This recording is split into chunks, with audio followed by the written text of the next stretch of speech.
what's up, y'all? I'm gonna go over some stuff today that, for me, it took a while to understand, and it's because nobody explained it that well, I think. The big one for me, it's timing. So you hear this all the time. You watch a video, some pro is like, "Oh yeah, the key to throwing far is having good timing," and they don't explain what the hell that means. They just say good timing, good timing. I got tired of just watching videos of people saying good timing and not having a clue what they were talking about. So I'm a musician. I have a background in rhythms, basically. I'm a drumline guy. I write, I perform, all that stuff, and like I realized I could break down the rhythms for the timing they're talking about. So I could figure out what is the pace of each motion of their body, how fast is one part moving, how fast is the next part moving, what order of operations kind of happens to make the correct form happen. Like, what am I supposed to do to have good timing? So I'm gonna work backwards. I'm gonna start with the end of the throw, and then I'm gonna work all the way back to the start of a run-up. So basically, the end of the throw is you're gonna plant your brace foot and you're gonna throw through.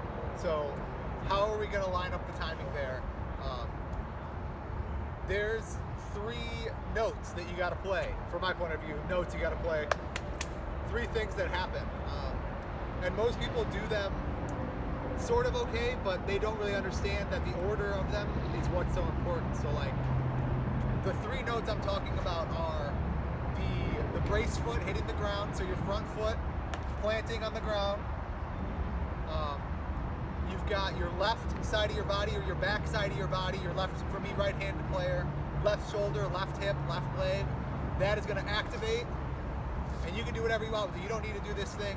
You can leave your arm down here, but that side's gotta activate. And the last part of the timing is actually using your arm to snap the disc through. So you've got 3 notes there. I've got foot, shoulders, hand. Foot, shoulders, hand. So remember that. It's 1, 2, 3. And you want to get those up to speed, but always in order. So I recommend like practicing a 1-step throw. So putting your feet together, and I offset them a little bit. So like my right foot, my front foot's in front of my back foot a little. It's just gonna help me reach out on that 45 rather than reaching out straight forward. And that has to do with shoulder stuff, which we'll talk about in a minute. So I'm here. Step 1 is gonna be put your brace foot down. So I go, I'm gonna forget about the arms for a sec. I'll put my brace foot down. So when I do this, there's an angle I'm making with my legs right here. I've got these up and these in like this. So I've got this like 160-degree angle. It's not 180, it's not flat, and it's not a 45, it's not a 90 either, it's not down here. So I'm like pretty open. The more you bend the knees, it's just gonna change your throw. Some people are gonna be more comfortable up here, some people are gonna be more comfortable down here. It's really about flexibility. You probably could get more energy the further you bend down, but that requires you to then get back out of it. So the further you go, the harder it's gonna be to get back up. So there's like a limiting factor to it. So you don't wanna go too much into that. So step 1 is that brace foot, boom. We got our plant foot here. When I do that, I wanna turn this part of my body backwards. And so what I wanna do is I wanna take my hand and I wanna let it be dead weight. So my hand is just hanging out right here. And what I'm gonna do is when I go here, I'm gonna take my left arm and I'm gonna try to pull it that way. Dead weight with the right arm, left hand, watch the towel. I pull it away. And see, I'm exaggerating, I'm putting it all the way out here because I want you to see what it's doing. So this left hand moving away is pulling my shoulder back, which pulls my hips back, which rotates my body back. And so I'm getting all of that happening by just taking my left hand, not my right hand, and pulling that lawnmower. You hear that with the right hand with the pull through, bad technique, don't do that. Left hand is pulling that lawnmower right there. And so what I can do is I can let my left arm, or my right arm, be completely still, dead weight. I'm not activated at all. I'm not moving this. This is gonna stay exactly how it is. And I can reach back by rotating. I can turn my body and it reaches everything back because my arm kind of is forced to go backwards as I turn this shoulder away. That pushes this shoulder backwards. See that? So if I take this side of my body, go that way with it, it takes this side of my body and goes this way with it. You're rotating around that centerpiece. So when you get here, there's two angles you want to try to hit. The big ones are, I call it, I've heard people say it's called 45 degrees of separation, but I like that term a lot because it describes the difference between the angles really well. So when I get to here, if you look, my torso and my hips are at two different angles. My hips have only rotated from parallel or perpendicular to the T-pad to the 45. I've only rotated that far with my hips. So I'm not facing all the way back with my hips. I'm facing on the back 45. My shoulders though get all the way to that 90-degree angle. So I'm flat chested here and I've got a straight line going across my chest. So that line, those two lines are very important. If you hit those two angles, what you're gonna get is this term they talk about all the time called lag. Lag is this fancy word that nobody knows what it means because nobody can explain it. And it's just the fact that you have a bigger gear and a smaller gear basically working in tandem. And as I rotate this one further, this one slows down because it can't, you're not going at the same rate. If I rotated my hips and shoulders at the same rate, I would get to 45 and then I have to stop my hips and turn my shoulders more. And that's not what happens. Your hips turn slower than your shoulders. So if I were to do them separate, my hips go 1, 2, 3, 4. Nice and slow. So it's like quarter notes, 1, 2, 3, 4. But my shoulders are moving like 6/8 notes. They're going 1, 2, 3, 4, 5, 6. They're moving really fast. That was like a 5-lit. 1, 2, 3, 4, 5, 1. 1, 2, 3, 4, 5, 1. So they're like moving a lot faster because they have to go at a faster rate to make twice the distance happen. Because they're rotating from 0 to 90 while your hips are rotating from 0 to 45. So the shoulders are going twice as fast. So as I reach forward, or I plant forward that brace, I'm trying to create that separation while having my right arm be completely dead weight. I don't want anything to happen there. And for me, I motivate that factor with my left hand. I pull my left hand back to make my shoulders go forward. So I've got, like right here, I'm a little over-rotated. I want to get a little bit in there. That looks a lot better for me. I overdid it there. Overdoing it's gonna make it so you miss early, but you might be able to get more power if you're able to release late enough. So you can use it to your advantage. So we're here. We've got our reach back going. We've got our 90, we've got our 45. Step 2 of timing. Left side of your body has to rotate. This is, what do they call this? The double move? I think I've heard people call it a double move. So you're here, you're ready to go. You want to keep this thing dead weight. The longer you can keep your arm dead weight, the more you're going to be able to activate it later. You want potential, you want the energy here to not get used at all until it's time to use it. So I'm here, I'm going to take, for me, what I do is I take my left hand and I pull it through and down. So I'm trying to get that palmic back, power pocket, fist, right by the crotch kind of deal. Because when I do that and I rotate my fist from here down to here, it turns my shoulder, turns my hips, turns my legs, and I'm going from this position with my left foot to that. And I'm going through, and I'm turning on, I'm squashing the bug. Just like if I was batting left-handed, they want you to rotate that hip into the swing. So I'm doing that, not by thinking about rotating my hip, but thinking about rotating my shoulder and making a motivating factor for moving my hip, rather than trying to go hip rotation, because nobody just naturally knows how to rotate their hips. It's really awkward. But everybody knows how to smack someone with their left hand, or they know how to punch something on the ground with their left hand. Even if you're right-handed, you can do it. So I'm here, I take my left side of my body, and I swing it into my right. And at this point, if you have had dead weight in your hand, you hit these two angles, boom, where am I at now? Take a sec, think about it. This spot, this position. We've talked about this. People have talked about this. It's the power pocket. Everybody talks about finding the power pocket. You don't have to find the power pocket. You're not trying to get to this power pocket actively. You get to this power pocket by doing other things. So I go, boom. Step 2, I'm in the power pocket if I do all that correctly. I recommend doing it really slowly. If you can do it really slow, boom, boom, I'm in the power pocket now. At this point, my hips have been loaded back and then turned forward. Now I'm ready to use my right arm. I can take my arm and I can actually throw the disc now. I use my arm and activate all that energy that's been waiting. It's just waiting, it's hanging out. It's doing nothing, it's just chilling there. And I'm ready to go. boom, boom, and you snap that disc out of there.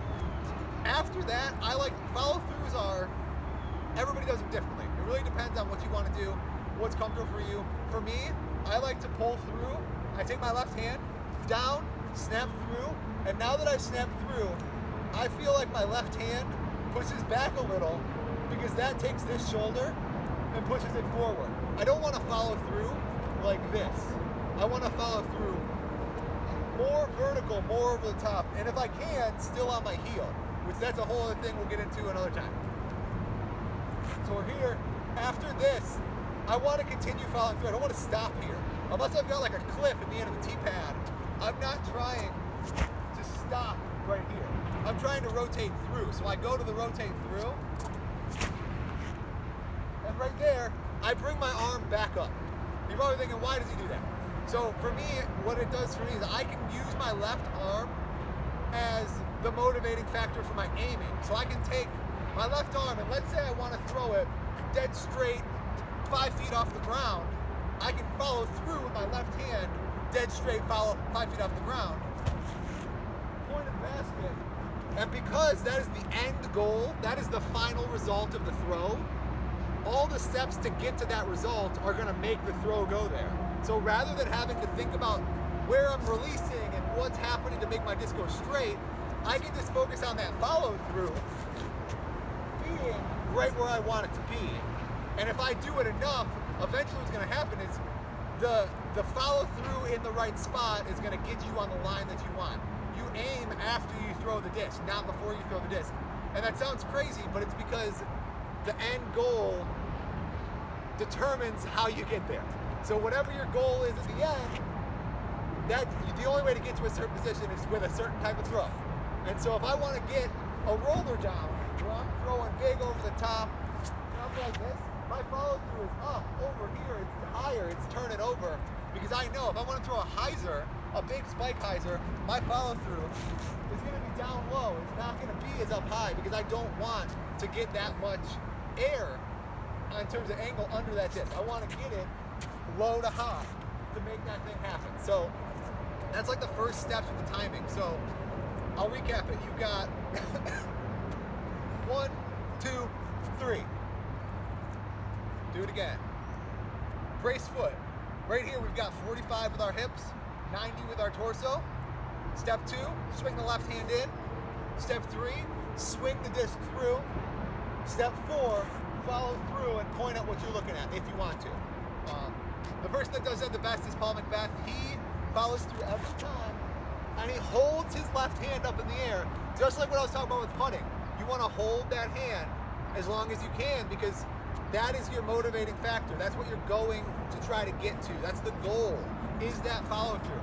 If the follow through is consistent over time, the throws will be consistent over time because that's the end goal. After you figured out this thing right here, you've got your timing down. You're gonna want to speed it up. So like, you're gonna want to go 1, 2, 3. 1, 2, 3. 1, 2, 3. 1, 2, 3. 1, 2, 3. 1, 2, 3. And you're gonna want to really speed it up a bunch because eventually, once you get to the higher power throws, it happens really quickly. It happens very quickly. The only way you're going to do it in the right order of operations when you get to the high speed is by being perfect at it at the low speed. So if you can go and be really comfortable with those 3 notes that you got to play along the way, you're going to feel a lot better about it. Let's scoot back in the step a little. I'm going to grab a drink real quick.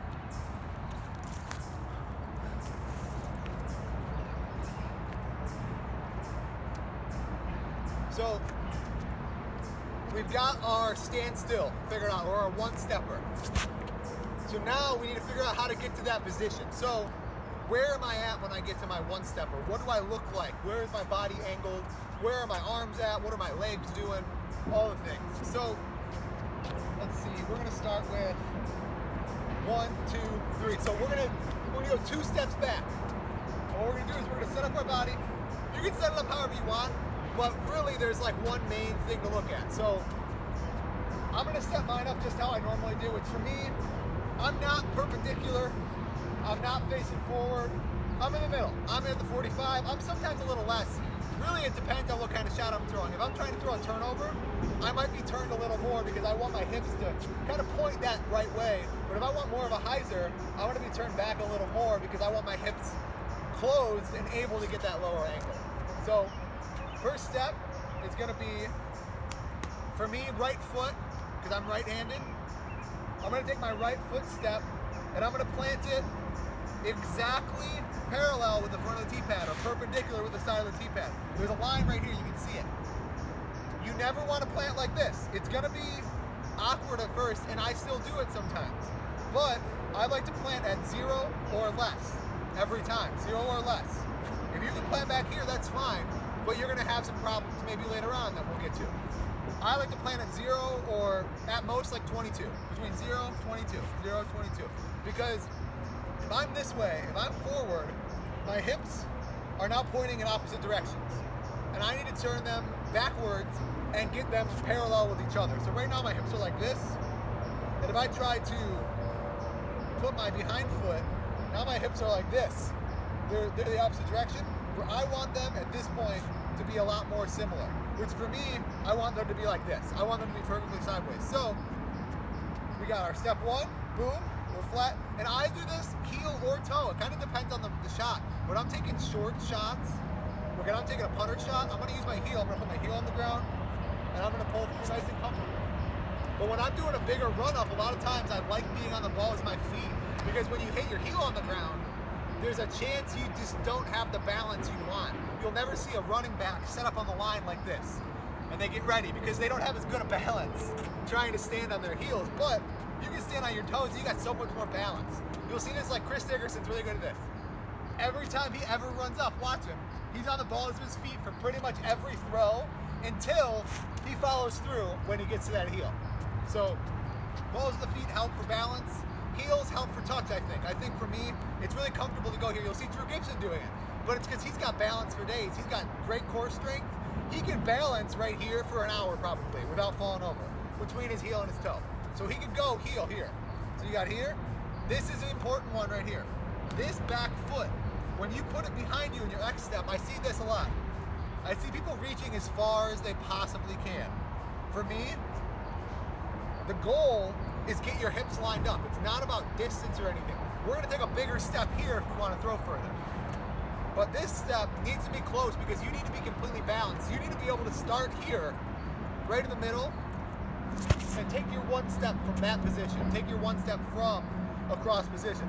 This is like step 1.5 that we skipped. I do this a lot when I'm doing field work and practicing. I'll set up this way, get on the balls of my feet, get balanced, kind of bounce around a little, and then throw some shots, because I know if I can be balanced here, it's going to be comfortable when I'm in a run-up when I get to this position. So we're out here. You got right foot forward, parallel right here. We're lined up, left foot behind. So most people put this foot down on the ball of their foot. They put it down right here. And that makes sense because you kind of have to, especially because the angle, whatever angle we reach with this foot, this behind foot, that's going to be the angle of our hips when we reach back. So whatever angle we set up here, that's the angle we're trying to reach with our brace foot. So if I go this and I set it up at like a 60-degree angle, when I reach back, if I do all my reach back correctly, my feet are now parallel. So what we want to do is we want to aim for that 45. If we can get to 45 or less on here, we're going to reach back, and now I've got my hips at the 45 and my shoulders are getting close to that 90, if not all the way there. I don't always reach back to 90, and it's because it's just like golf. You're never going to see someone, they're like 20 yards out by the bunker and they're like, all right, I got a little chip here, let me just take a full swing at this thing. They're going to smash it. No, they're going to take a half swing, a little quarter swing. And that's the same thing with the reach back. A lot of people you'll see, they won't do a full reach back. Their arm kind of stays here. Calvin's huge on this. He doesn't straighten his arm all the way out. And I think it's because he's so lanky that when he straightens his arm out, it gets past 180 and it's like boom, boom.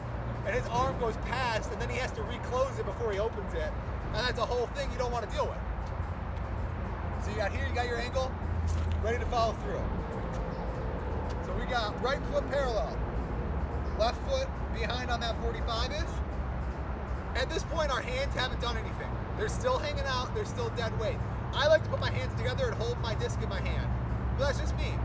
At this point, I'm gonna let go of the Frisbee with my left hand, and I'm gonna start pulling that lawnmower string with my left hand to rotate back into my pocket. And this, still dead weight. We're still just dead weighting it because we wanna activate this as late as possible. That's that lag they talk about.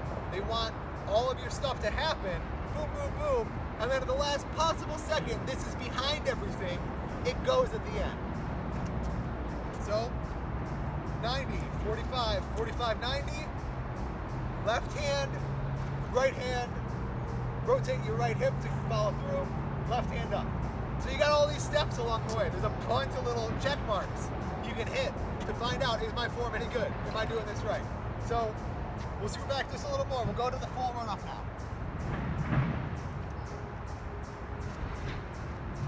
So we've got, this is my starting point. I'm at that like 45. I'm not all the way back. I'm not parallel. I don't like being parallel because I like to turn into that position. I like to stand and face the basket and see what I'm looking at and then rotate my way into the position I need. So step one, let's see, we'll do a 4-step run up. I do a 5. So I have like a prep step. My step one is this. I take my right foot and I put it out to the right a little. All that does for me is it makes it easier to rotate into my first step. So, step one, if we're doing the 4-step run up, is take your left foot and plant it. So I take my left foot and I plant it, my back foot, and I'm gonna plant it parallel with the T-pad if I can. I don't want it to be here, I don't want it to be here. Pretty parallel. The big thing that's gonna happen though is step 2. When I play step 2, we talked about making sure that foot was parallel with the T-pad, and it's not here. If I do both those things, this is what you should see with your shoulders. You're gonna see your shoulders right here.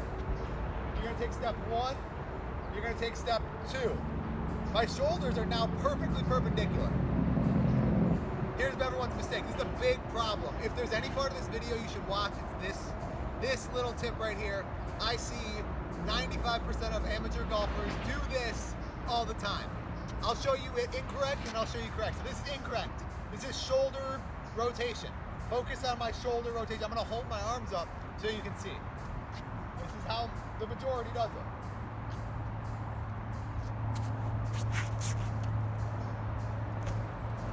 So now I'll show you what I'm looking for, what I'm going for, what I've noticed about 100% of the pros do.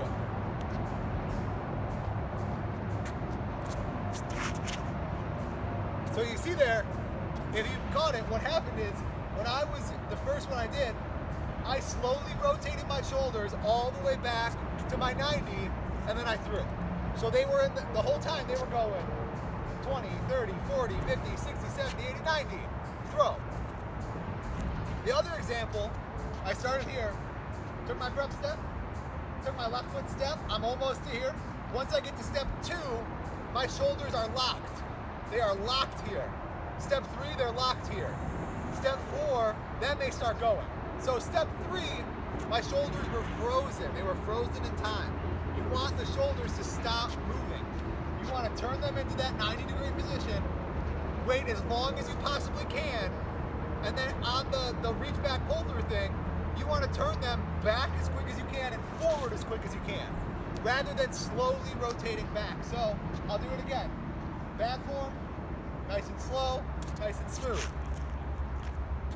The goal, what you're trying to get to, turn it sideways, bam, bam, and then you kind of rip through it at the end. And that's going to help you get that extra power that you can't find. And it's because you are trying to go really slow, really slow, really slow, really slow, as hard as you can. When you need to be waiting, you need to be waiting. Ready to go, ready to go, ready to go, and then fucking pounce. Where a lot of people, they're just like, I think I'm gonna do it.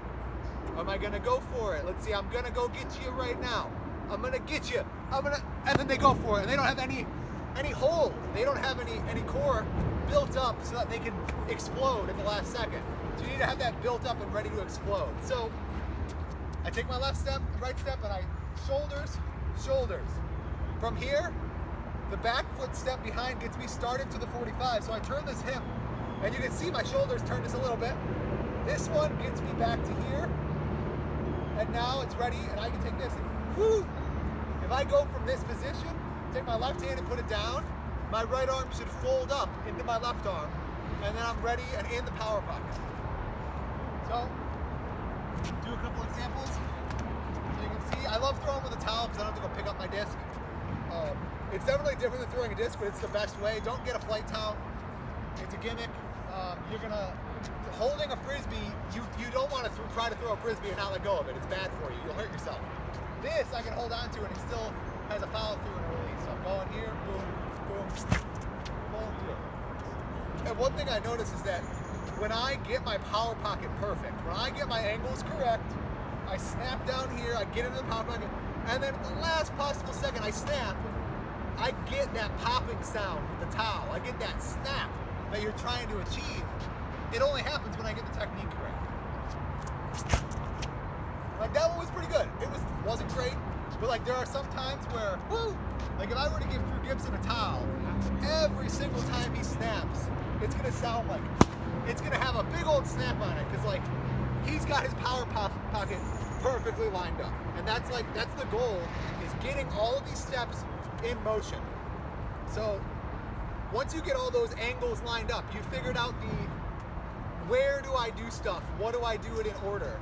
Now you get to figure out the rate at which you do this. So big one I see is this. I see the fast to slow.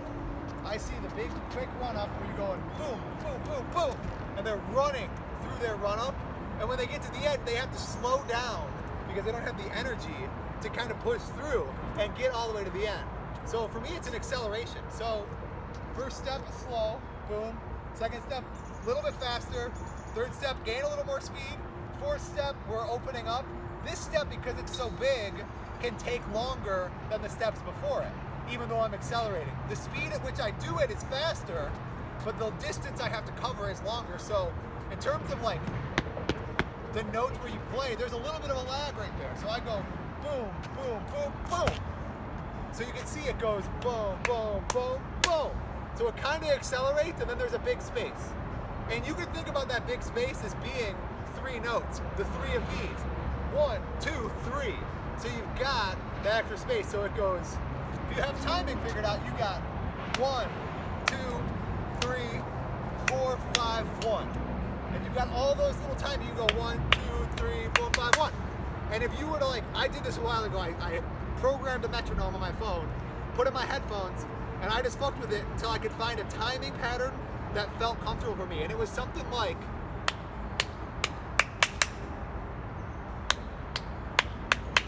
and it would kind of accelerate all the way through. And that last one, 4, 5, 1, because it's only one step, it's slower than the rest of them because there's 2 notes in the space. So like, you've got a lot to do there, and you can focus on all those different timing things to make it line up. So if you've got the angles down, you've got all your stuff figured out, now you put the timing to it. So you've got now timing, you've got these accelerating feet. You don't want to accelerate too fast, you don't want to accelerate too slow. Most people, if I have like a graph, so like, here's my graph.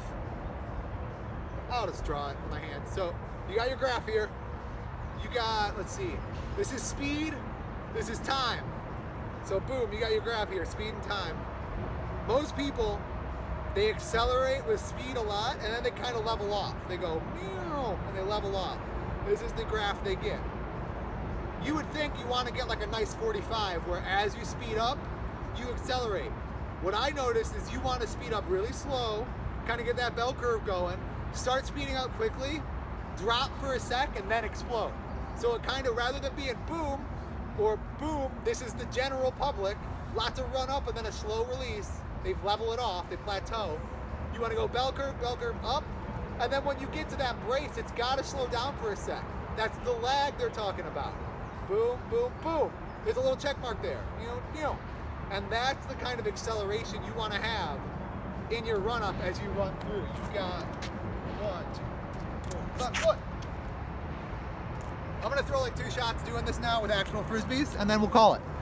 So I hope this lesson was good, beneficial.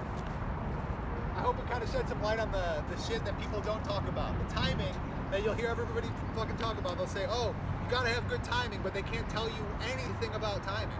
So I feel better when I think about this stuff, and I know when I go to the field and I just focus on this and not where the frisbee's going, they usually fly where I want them to, because I focus on all the steps to get them to go where they want to. So start out, we're at West Park on 18.